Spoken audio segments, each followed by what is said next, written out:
acquisition of a scrap of meat being torn by 3 jealous vultures. Sooner than many would have expected, there was nothing left of the scrap that was once Reading.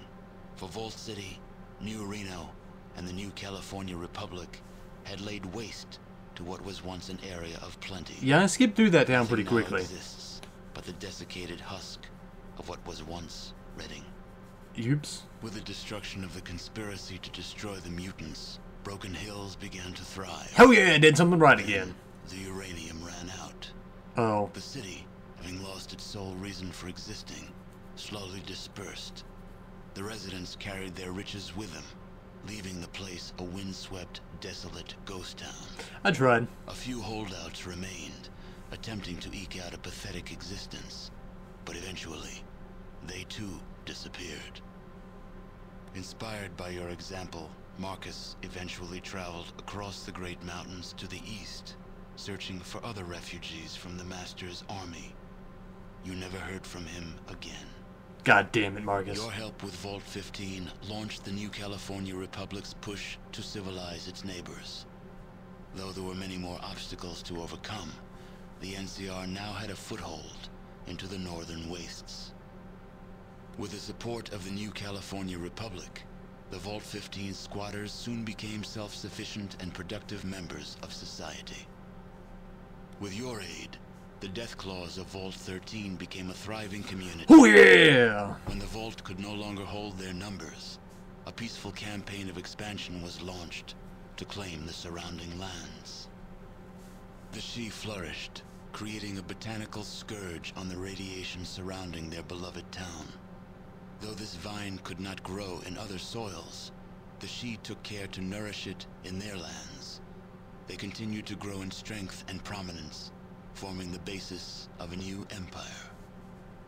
As for the tanker vagrants, well, as vagrants do, they drifted on. The destruction of the Enclave erased all trace of President Richardson from history. Now the title of president is used simply as a boogeyman to frighten children. That's kind of depressing, actually.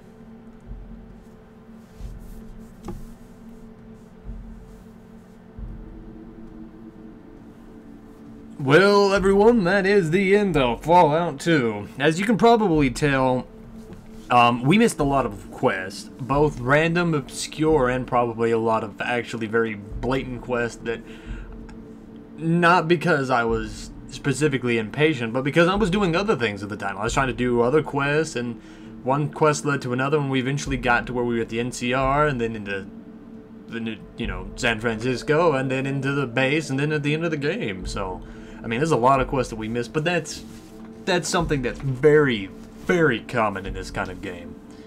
So, I am also gonna have to remove the background music for this, just in case. Anyway. But that is it. That is the end of Fallout 2. There, like I said, there was a lot we missed. There's a lot of quests in this kind of game. And as you can see, I am using the Fallout 2 unofficial patch, S-Fall, which lets me get it into a higher resolution, which makes it look better. It makes it look a lot better. Now, if you can compare it to the Fallout 1 stuff I did, which I couldn't change to this, you can notice the improvement right away. Restoration patch also improved some of the things. It brought back some of the quests that, for better or for worse, considering I missed some of them that were originally cut from the game. Some of the stuff, like, some of them that weren't so good were like the submarine, which, you know, I didn't really do. I didn't really like that. It's kind of just really annoying. And some of them that were a little bit more important, like getting the kids, helping Mom get the kids a place to live in that one town early on. Yeah. Now, we never really went back to, and as you can see in the, telling us what had happened, I forgot to do anything about, the slaver guy. Because we moved on really quickly, and we just kind of went on to do other stuff. And it's like, I'll come back to him when I'm stronger. And then we got onto another quest. And that's what happens in this kind of game. You get on a quest. Then you get on another quest. And then you get on another quest. And then the things that you said you were going to do at the beginning, you never go back and do. And the same thing happened in Fallout 1, where I'm like, man, those cons are bothering the town. I'll probably come back there when I'm stronger.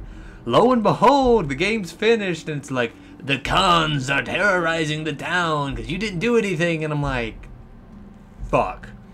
Literally the same thing. Something that I could not do at a low level that I just forgot about, and just going quest after quest.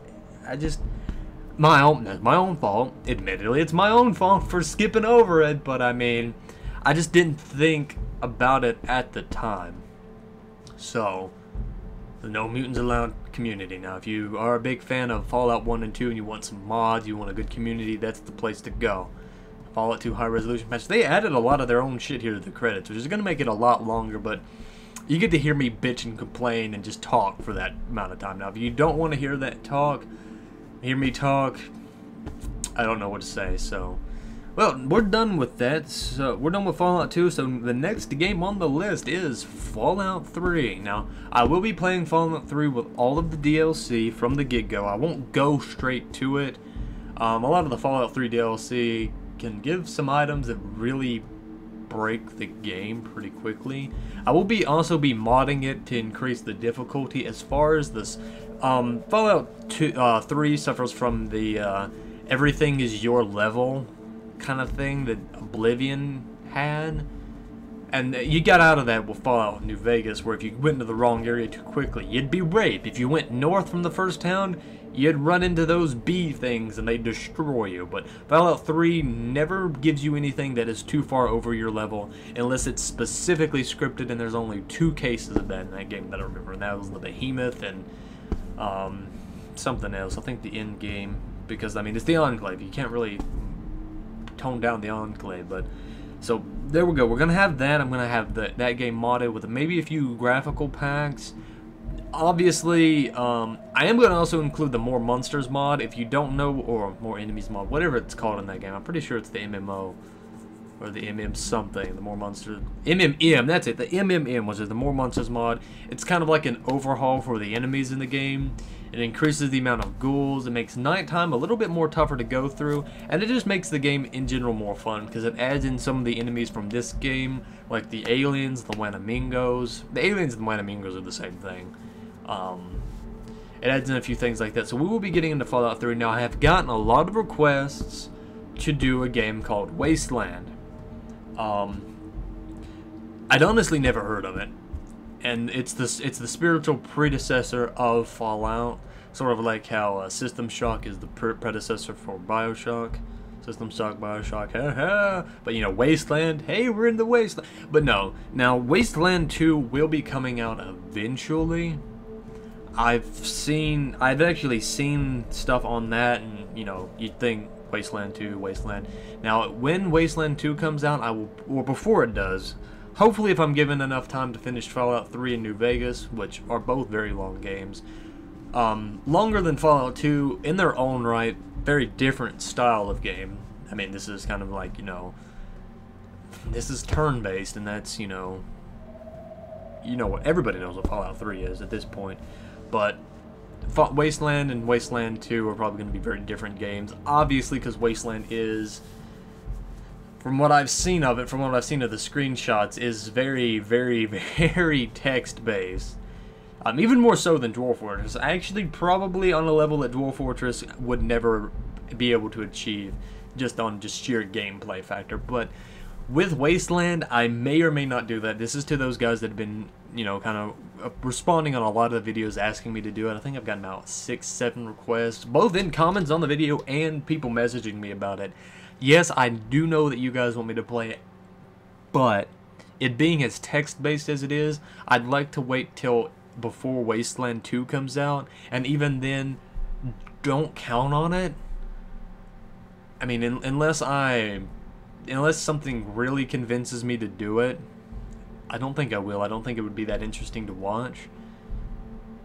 It just seems like it's a really like it'd be like trying to let's play Zork. If you don't know what Zork is, it was one of the first text-based games, and while Wasteland seems to be a little bit above that with the pictures and stuff like that, I still don't think it would be the best game to do a playthrough on.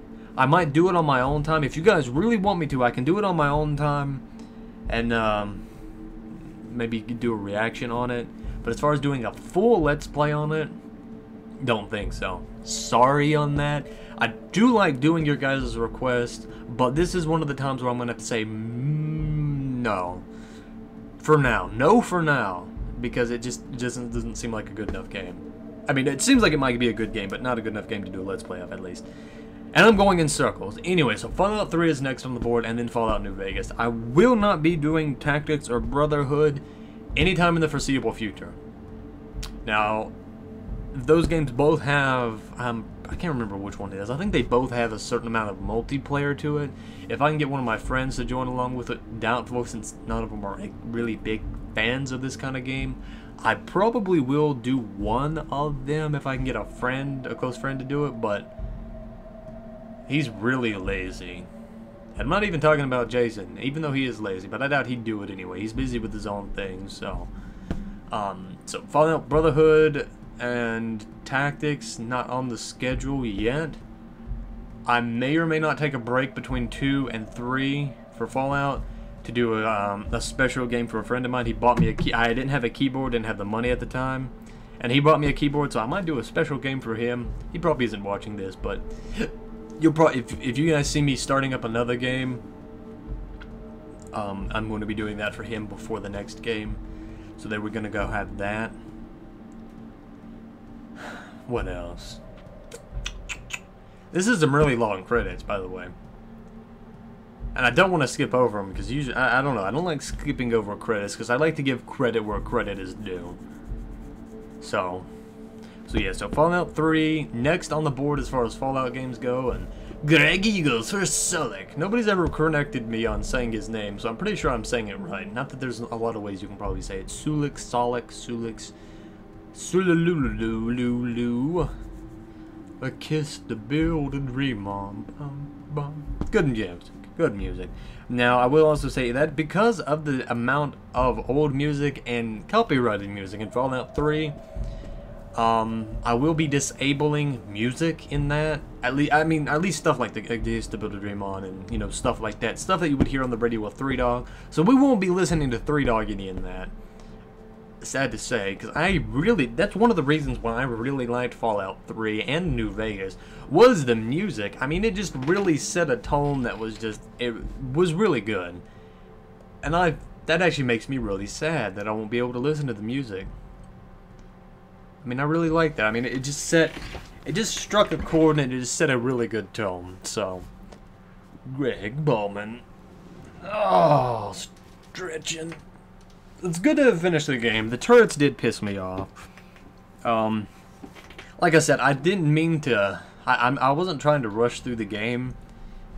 Thanks to Dave H, the Unwashed Villagers, the Dyer family, Jamba Juice. Oh God, Jamba Juice. The Tick, South Park, My Pound Thai Dung, and Sue. You can really tell when this game was made. Man, Jamba Juice. God damn it.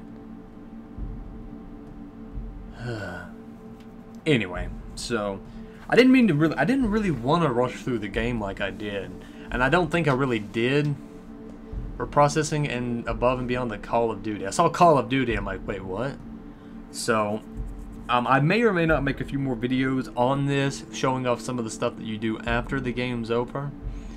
So we're gonna have that to go with, and it looks like that's the end of the credits. So.